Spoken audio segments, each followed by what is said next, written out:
Control of the human being, such as the Manchurian Candidate, possible?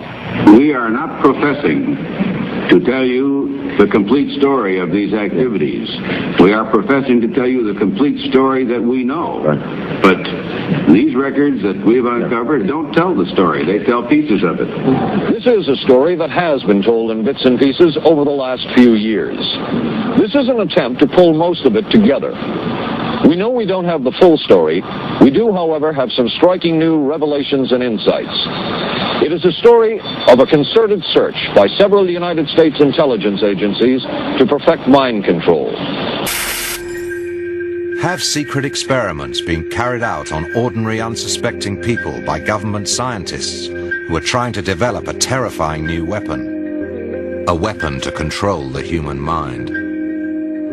This document from Maxwell Air Force Base lays out the use of electromagnetic weapons technologies for debilitating human beings.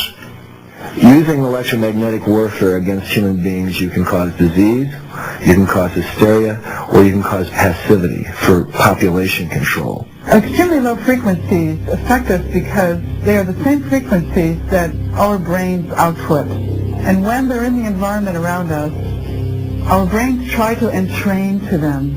So our brains try to mimic those signals. And if those signals are not good ones for our behavior, then we can fall apart. We can behave differently. We could get sick. We could feel very stressed and not know why. It might seem laughably unlikely if it weren't for the fact that mind control technology exists and has been used for years. Uncomfortable. Can I ask you a question about some of the technology that you're developing to fight the war on terror, specifically directed energy and high-powered microwave technology? When do you envision that you can weaponize that type of technology?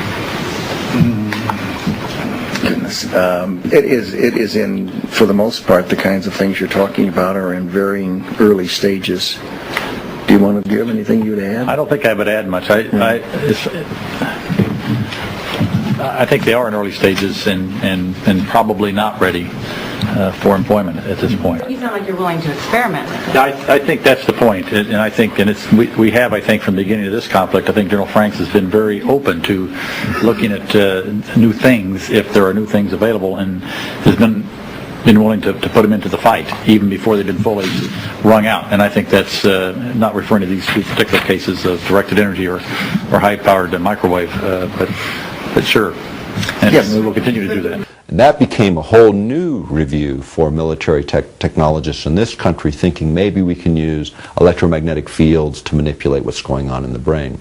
In 1969, there was a book published called Towards a Psycho-Civilized Society, and this was put together by Jose Delgado, and he had his doctorate in electrophysiology from the University of Madrid from 1950. He came over to Yale University in the mid-60s and began mapping the human brain, stimulating the human brain in primates and bulls and animals, all different kinds of animals, stimulating different parts of the brain to see what parts were responsible for what kinds of actions or cognitive functions and so on.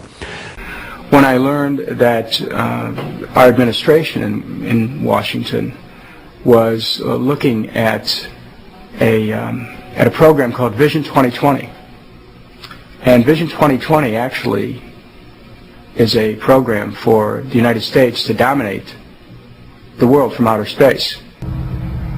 The Department of Defense has been working at a facility in Alaska, which is doing research into effects of electromagnetic frequencies in the ionosphere. And that facility, which is called HAARP, has raised concern among many individuals about how this research would be applied.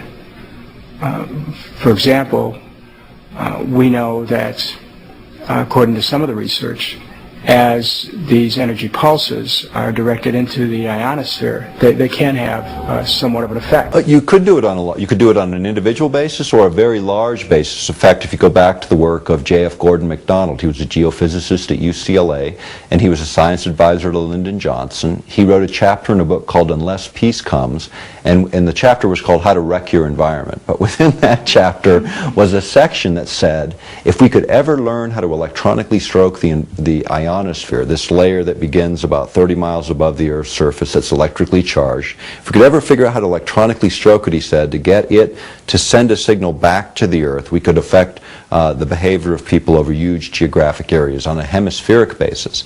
And it wouldn't affect everyone. It would affect 70 or 80% of the population is what they more or less figured. But this was a technology that didn't exist in 1969. In the early 70s, Zbigniew Brzezinski referenced J.F. Gordon's work and said, you know, this is a technology that will likely emerge. What has happened with a project that I wrote a book on some time ago, Angels Don't Play This Harp, about the HARP project, it was designed to do many things. As a side effect or a deliberate effect, this can happen. You know, I mean, the fact is they generate the right kind of signal in the right range to override brain function.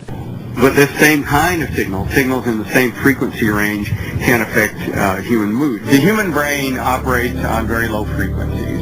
For example, when we're thinking, actively, we're generating about 13, 14 cycles per second. When we're meditating, we're generating 8 cycles per second. And when we're asleep, the brain waves are running at about 4 cycles per second. And HARP is capable of generating all of these frequencies. These kinds of signals can control the human brain. And if you can control these frequencies and multiples of these frequencies and various combinations, you can control all kinds of emotions. You can generate happiness. You could generate sadness. You can generate any mood you want. But stop and think for a minute. We already live under the gaze of satellites and surveillance cameras monitoring our every movement 24 hours a day. What are they doing with all this information? There might be a rational alternative explanation for hearing voices in your head. At the heart of the world's greatest conspiracy theory lies a hardcore of fact. So what they found in military applications, and there's dozens of source documents that we quote, they found that they could use these external fields for degrading or depleting the ability of an adversary to, say, wage war or confuse their thoughts enough to where they become... And this was actually utilized. Yeah, these technologies have been around. They've been tested over the years. The question becomes is where and when, and under what classifications. And as we looked at them and we saw over almost 3 dozen U.S. patents showing the evolution of these technologies cited in our work, this is all material that is in the open literature. When you trace the history, you can go back to, say, the early 80s even, where they began to ask for what's called dosimetry handbooks, dosages of radio frequency necessary to override various parts of the body, whether it be the brain, the heart, the liver, the lungs. You can do many, many things with the very same device, driven by software and the push of a button. And it's a question of the intent of the operator. But you introduce a new piece of hardware, you have to have the story. And the story for the military is, it's just for heating. And I believe it's a lie, because the technology is there, and they would apply that technology, if not experimentally, as they're doing in the war fronts that we're engaged in today, to see what and how far they can go with these technologies.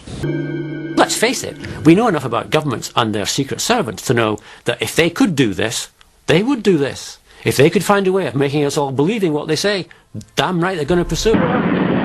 In sort of a valedictory letter, Dr. Gottlieb wrote that he and his colleagues had been able to maintain contact with the leading edge of developments in the field of biological and chemical control of human behavior. And what of George White, the man who helped the agency in so many of its programs? He would retire here to Stinson Beach, California. And shortly before his death, he wrote to his boss at the CIA, Dr. Sidney Gottlieb, and summed up his career by saying, "It was fun, fun, fun. Where else could a red-blooded American boy lie, kill, and cheat, steal, deceive, rape, and pillage with the sanction and blessing of the All-Highest?" Can't believe what you see on television. It's been suggested that the long-term objective of mind control experiments is to develop a system by which all citizens can be monitored and tracked by sophisticated satellite-based cybernetics, perhaps using the victim's own technology in their own living room. So we hope you enjoyed watching the world's greatest conspiracy theories. We've certainly enjoyed watching you. The individual is handicapped by coming face to face with a conspiracy so monstrous he cannot believe it exists. J. Edgar Hoover.